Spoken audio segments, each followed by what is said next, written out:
So Monday, I see a tweet shared to Instagram from Chris Harris. Obviously, a lot of people know about Chris Harris. He does Top Gear now, but before that, he did Chris Harris on Cars, and he's been on like Piston Heads forever. He's kind of been around the kind of automotive industry for as long as I've known, anyway. So fairly well respected source on kind of car related stuff, and he'd shared some information that came from Litchfields, which was, again, Litchfields also really well respected, been around a long time, don't need to prove anything to anybody kind of company.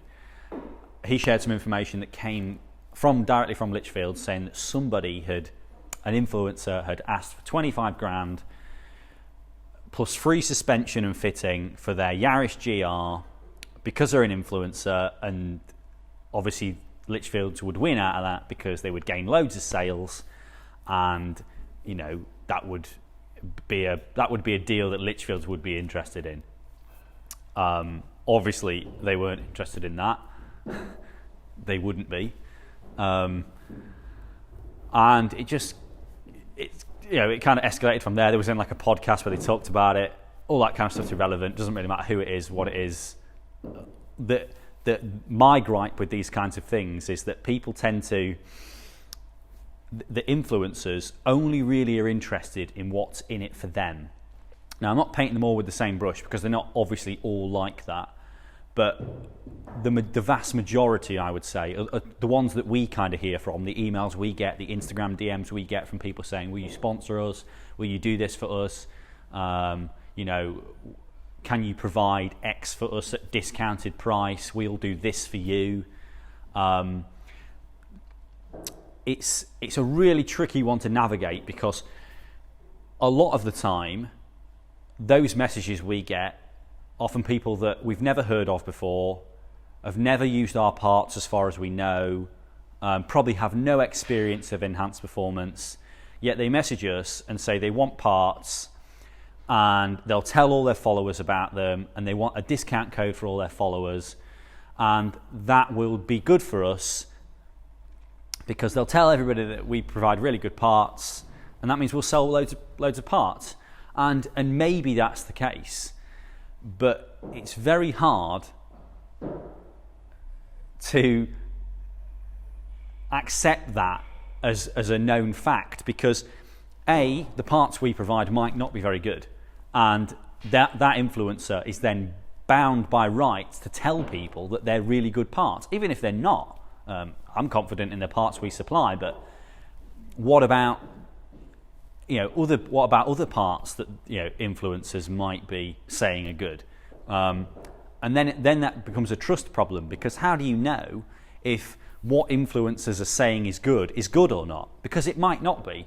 They're just sending out bulk emails to loads of businesses saying, I've got a YouTube channel, or I've got an Instagram, I've got loads of followers that I've built up over time or built up really quickly by following loads of other pages. So you've no idea if it's even even like a relative audience. Somebody could have 10,000 followers, but if none of those have got cars, it doesn't matter how big your audience is.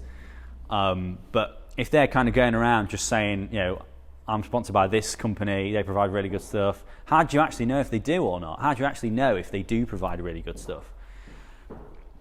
What we always want is it somebody that is as invested in us as we are in them? We don't really have any influencers. I don't feel like we need any. It is definitely a way of doing things nowadays, but I don't think that we as a business really need anyone to help us. We're doing a lot of the things that we know we need to be doing on our own, and I don't really want somebody who is bound to tell people that our products are good based on the fact they got them for free. I want people to buy our products, tell people they're really good through the good experience they've had with us, because that actually is better for us. a paying customer that tells somebody else the experience I had and the product I got was really good, for me, is more valuable, not because we got paid for the parts they bought, but because that is genuine feedback, and not feedback from somebody that's just saying something because they got free parts. That's not a review, that's not good feedback. We've done things with Justin quite a lot, helped him out, but Justin is someone that's also very heavily invested in enhanced performance. I've known him a long time. He started out as a customer, we became friends, and I've helped him out and he's helped us out a lot. I mean, he helped us move twice. He helped paint the floor.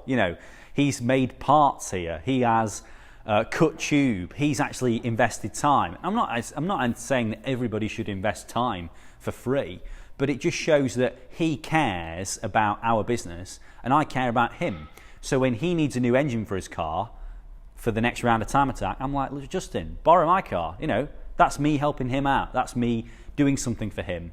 If he needs an oil catch tank, I'll provide him with an oil catch tank because he's provided lots of value for me and for us as a business. And that is the key. It can't just be a one-way relationship. It can't just be, I'd like free parts, I'll tell everyone they're great, even if they're not,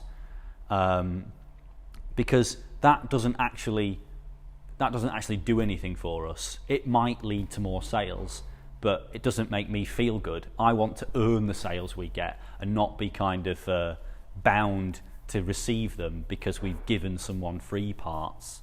It's just a messy way of doing things.